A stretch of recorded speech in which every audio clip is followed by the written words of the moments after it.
उन्होंने हर चीज़ में अच्छा अचीव किया है। वो उन्होंने एनसीसी ज्वाइन की, एनसीसी में वो प्रेसिडेंट बने। और जो रिपब्लिक कैंप होता है ना वहाँ, जो दिल्ली के अंदर जो नरेंद्र मोदी वगैरह जो परेड वगैरह करते हैं, उन्होंने वो भी करी है। फिर तो आ गया भाई आज से मेरे बोलो बिल्कुल बिल्कुल बिल्कुल। मैं तो सोचे नहीं, ये खुशी के आंसू हैं और ये आने भी चाहिए। जिस आदमी ने अगर मेहनत से मतलब अपने बच्चों को पाला पोसा है, उसके बाद उसको पढ़ाया है, तो वो दर्द है वो निकल के तो बाहर आता ही है। ये खुशी का दर्द है क्योंकि आज इनको मतलब ये यकीन नहीं हो रहा कि मेरा बेटा इतनी बड़ी पोस्ट पे चला गया। क्या मेरे तो समझ में ही रह रही, लेकिन अब तो आपको खुश होना पड़ेगा कि ऐसा बच्चा जन्मे, अरे गांव का ढाणी का नाम रोशन करे। कहूँगी कि उन्होंने बहुत मेहनत की है और हो पाएगा तो मैं भी कोशिश करूँगी कि मैं भी वहाँ तक पहुँच पाऊँ। लेफ्टिनेंट की पोस्ट पर डायरेक्ट नौकरी लगा है। नमस्कार, मैं किशोर कुमार, ग्रामीण मीडिया पर आपका बहुत बहुत स्वागत है। खेतड़ी उपखंड के ग्राम पंचायत बबाई के ढेरवाला में आज हम पहुँचे हैं कि एक सैनी समाज का जो युवा है, उम्र उसकी 21 साल है और 21 साल की उम्र में वो जिस प्रकार से बताया जा रहा है, सुना भी था देखा भी था कि सीडीएस वो लेफ्टिनेंट बने हैं इंडियन आर्मी में। 21 साल की उम्र में जिस प्रकार से उन्होंने मतलब इतनी बड़ी सर्विस प्राप्त की है, तो इसके पीछे की जो कहानी क्या थी उसको लेकर आज हम इनके परिवारजनों से मिलने के लिए आए हैं। और मैं जानकारी के लिए बता दूं कि वो भाई जिनका नाम है आयुष, आयुष उसका नाम है, वो तो अभी ज्वाइनिंग, उन्होंने तो नौकरी ज्वाइनिंग कर ली है और वो अभी ट्रेनिंग पे चले गए हैं। उनके पिताजी हमारे साथ हैं, उनके दादाजी हमारे साथ हैं, उनके परिवारजन हैं वो हमारे साथ हैं, बातचीत करने की कोशिश करते हैं। देखिए, जिस प्रकार से हमें कुछ यहाँ पे जानकारी मिली है कि उनके पिताजी हैं वो ट्रैक्टर चलाते हैं, ट्रैक्टर ड्राइवर हैं। इस प्रकार से उनके पिताजी ट्रैक्टर चलाते हैं। परिवार की स्थिति भी ठीक नहीं थी, उसके बाद भी उन्होंने उस मुकाम तक उस बच्चे को पहुँचाया है कि आज हर किसी को उस पर नाज है। और नाज भी इस कदर है कि 21 साल की उम्र में, 20 साल की उम्र में लेफ्टिनेंट बनना, सीडीएस बनना, मतलब आर्मी में इतनी बड़ी नौकरी प्राप्त करना, ये कोई छोटी बात नहीं है। भाई तो यहाँ है नहीं, अभी वो तो ज्वाइनिंग चले गए हैं, लेकिन उसके परिवारजन एक बार उनसे बातचीत करने की कोशिश करते हैं। नौरंगलाल सैनी पंचायत समिति सदस्य, वो आयुष यहाँ बबाई में पढ़ता था और वो 8वीं क्लास तक थे तो यहाँ पढ़ा। उसके पिताजी ट्रैक्टर चला रहा था और दादाजी ने भी ट्रैक्टर चलाया था। और फिर इनका तो परिवार थोड़ा सा गरीबी स्थिति में था और इनका आयुष का मामा थोड़ा सा ठीक था, तो मामा के वो चला गया, तो मामा मामी नाना ये सब मिलकर के उसको वहाँ पढ़ाया। तो वो दिल्ली भी पढ़ा और मामा के पढ़ा। और एक कौन सी स्कूल थी वहाँ, दिल्ली इंद कॉलेज, हाँ दिल्ली इंद कॉलेज में भी पढ़ा। और मैं तो मेरी तरफ से ये मानता हूँ कि ये गरीब स्थिति का परिवार था, जिसमें उस बच्चे ने पढ़ाई करके और इतनी लेफ्टिनेंट की पोस्ट पर डायरेक्ट नौकरी लगा है, डायरेक्ट उसका सिलेक्शन हुआ है।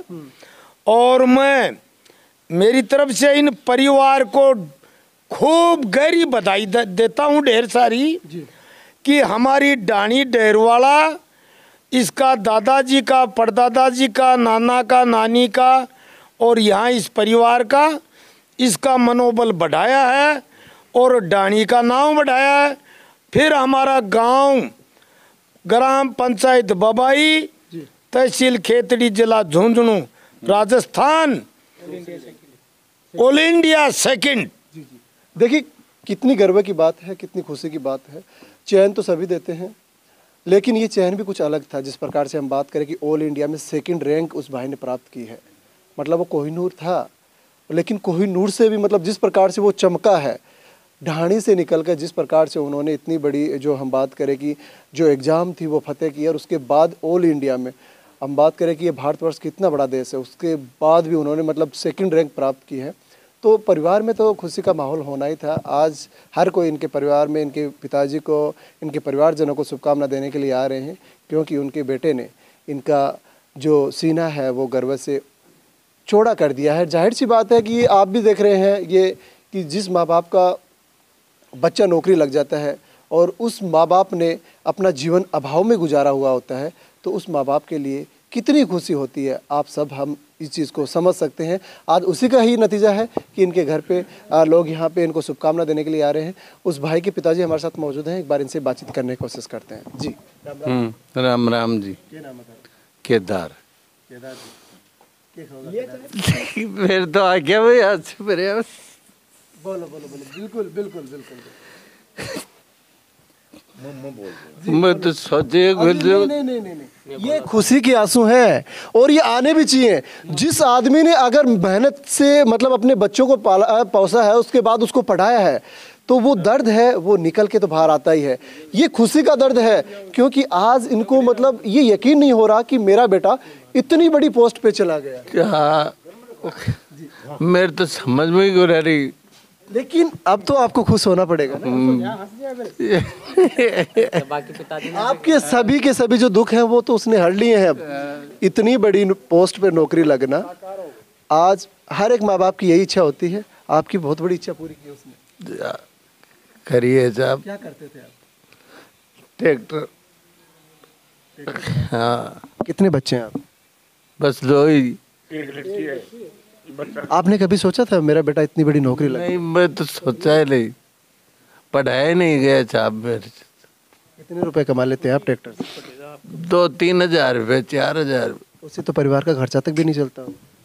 नहीं कुंचल नहीं। लेकिन आपके बेटे ने तो कमाल कर दिया। तो साहब क्या करा था? नहीं, अब तो खुश हो आप। आपके जो आंसू है ना, ये आंसू देखो, भावनाएं उमड़ती है इंसान की, और वही भावनाएं आज उमड़ के आई है। लेकिन देखिए, अभाव में इंसान जीता है तो वो अपने लक्ष्य को डिसाइड कर ही लेता है कि मेरे माँ बाप हैं, मेरे मम्मी पापा हैं, उन्होंने तो अपना जीवन कैसे भी उन्होंने व्यतीत कर लिया होगा, लेकिन अब मुझे कैसे जीना है, मेरा स्टैंडर्ड मुझे कैसे चेंज करना है। कहते हैं ना कि पूत के पग पालने ही नज़र आ जाते हैं। ऐसे इंसान होते हैं। 21 साल की उम्र में उन्होंने कितना बड़ा तहलका मचाया है, कम नहीं समझेंगे हम। क्या नाम है? जी, मेरा नाम है अंजलि सैनी और मैं जो बहन हूँ उनकी। क्या कहना चाहेंगे? आपके भाई ने इतना बड़ा लक्ष्य अचीव किया है, लेफ्टिनेंट बने हैं। बस मैं तो यही कहूँगी कि उन्होंने बहुत मेहनत की है और हो पाएगा तो मैं भी कोशिश करूँगी कि मैं भी वहाँ तक पहुँच पाऊँ। नहीं, मम्मी पापा ने कभी भेदभाव नहीं किया, और हमारी यहाँ सोसाइटी में तो शायद लड़की या लड़के को लेके कभी भेदभाव नहीं हुआ। मैंने तो कहीं नहीं देखा किसी भी परिवार में या किसी भी घर में कि हाँ लड़की को ज़्यादा दिया जा रहा है, लड़के को मतलब लड़की को कम दिया जा रहा है, लड़की को कम और लड़के को ज़्यादा दिया जा रहा है। तो ऐसा तो कुछ नहीं हुआ, यहाँ तो कुछ नहीं है। मतलब जहाँ लड़का पढ़ रहा है वहीं लड़की पढ़ रही है सब। जैसे इंग्लिश मीडियम में पढ़ रहा है तो लड़की भी इंग्लिश मीडियम में ही पढ़ रही है। हाँ, मैंने नहीं पढ़ा इंग्लिश मीडियम में। उनके मतलब भाई का क्या था कि मामा जी को लगता था कि हाँ मैं इनको वहाँ ले जाऊँ, वहाँ पढ़ाऊँ तो ये अच्छे से पढ़ेंगे, तो उन्होंने ले गए उनको। तो उन्होंने अच्छे से मतलब मामा जी को लगता था कि हाँ कि ये कुछ कर सकता है, अच्छा बन सकता है, तो उनको लगा तो उन्होंने ले गए वहाँ। उन्होंने सोचा था कि हाँ ये अच्छा कुछ करेगा, तो उन्होंने किया, करके दिखाया बहुत अच्छे से। उन्होंने 21 साल की उम्र में मतलब लेफ्टिनेंट बनना बहुत बड़ी बात है, गर्व की बात है। बहुत बड़ी बात है। क्यों नहीं, उन्होंने 16-17 साल की उम्र से है ना मतलब एग्ज़ाम देना स्टार्ट कर दिया था। ये जो भी कंपटीशन वगैरह के, जैसे एयरफोर्स के XY ग्रुप वाले, उन्होंने सब दिए हैं, नीचे से लेके बड़ी एग्ज़ाम सब दिए। उन्होंने ये नहीं सोचा कि कौन सी एग्ज़ाम बड़ी है कौन सी एग्ज़ाम छोटी है, उन्होंने सबको क्रैक करने की कोशिश की है। पापा की उम्मीद थी, पापा को उम्मीद थी कि वो जॉब लग जाएंगे तो मतलब उनको बहुत अच्छा लगेगा। वो तो नाना जी को ये तक बोलते थे कि इनको चपरासी में लगा दो। तो वो था, उन्होंने ये नहीं सोचा कि मैं बड़ी लूँ मैं छोटी नहीं लूँ, मतलब ईगो नहीं था उनके अंदर ये सब। उन्होंने ये भी सोचा कि हाँ मैं एयरफोर्स में लगूंगा तो कोई नहीं उसमें चला जाऊंगा। उनकी ज्वाइनिंग भी थी एयरफोर्स की, अभी किया है 4 साल का, तो उससे पहले जो थी उनकी ज्वाइनिंग थी, पर गवर्नमेंट ने सब हटा दिया ना, इस वजह से वो नहीं जा पाए।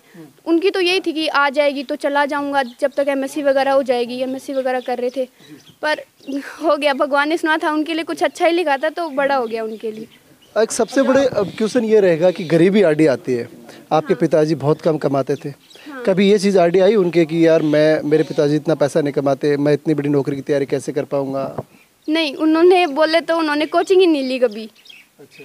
खुद से करा है सब, सेल्फ स्टडी। हाँ, तो उनको कोचिंग भी नहीं की। इसकी तैयारी करने के लिए उनको कभी पैसों की ज़रूरत पड़ी ही नहीं। वो दिल्ली रहते थे, उनका खर्चा नाना जी वगैरह उठाते थे सारा, हमारी तरफ से उनका खर्चे वर्चे का तो कोई लोड नहीं था। तो इस प्रकार से हम बात करें कि यूथ प्रेजेंट टाइम की हम बात करें तो 20-21 साल की उम्र में तो वो लड़खड़ा जाते हैं, पथ से भटक जाते हैं, लेकिन उन्होंने तो बहुत बड़ा लक्ष्य अचीव कर लिया। बहुत बहुत अच्छा था, बहुत अच्छा था। उन्होंने हर चीज़ में अच्छा अच्छा अचीव किया है। वो उन्होंने एनसीसी ज्वाइन की, एनसीसी में वो प्रेसिडेंट बने। और जो रिपब्लिक कैंप होता है ना वहाँ, जो दिल्ली के अंदर जो नरेंद्र मोदी वगैरह जो परेड वगैरह करते हैं, उन्होंने वो भी करी है। सब कुछ बोलते हैं ना कि पूरे जैसे 3 साल की पूरी मतलब जो भी बच्चे होते हैं उनमें से ओनली 1 सेलेक्ट करते हैं, तो दिल्ली से ओनली वो ही गए थे। तो उन्होंने काफ़ी अच्छी अच्छी अचीवमेंट्स ली हैं बहुत अपनी, और उनका नेचर भी बहुत अच्छा था। अब आसपास वाले आप खुद देख लो कि सब ढाणी वाले जानते हैं उनको सबसे अच्छे से, सबको चाचा जी, दादाजी, दादी जी, चाची जी सबको अच्छे से बोलना। उनके काफ़ी दोस्त भी हैं अच्छे अच्छे, तो उनका नेचर भी बहुत अच्छा था। आपने क्या लक्ष्य डिसाइड करा? मैं तो अभी कंपटीशन वगैरह ही कर रही हूँ साथ में। भाई से बड़ी नौकरी लगनी है?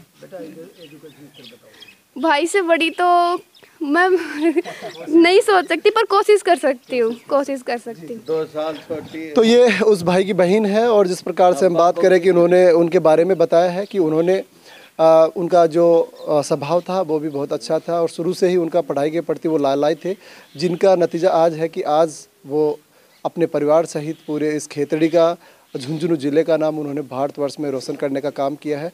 और उनकी माताजी किसी कारणों से यहाँ पे नहीं है, वरना हम उनसे बातचीत करने की कोशिश करते हैं। उनके पिताजी से हमने मुखातिब करवाया, उनके दादाजी से करवाया, और भी ग्रामीण जन हैं इनसे भी हमने आपको मुखातिब करवाया है। बबाई के ढेरवाला से हम आपको लाइव कवरेज दिखा रहे थे।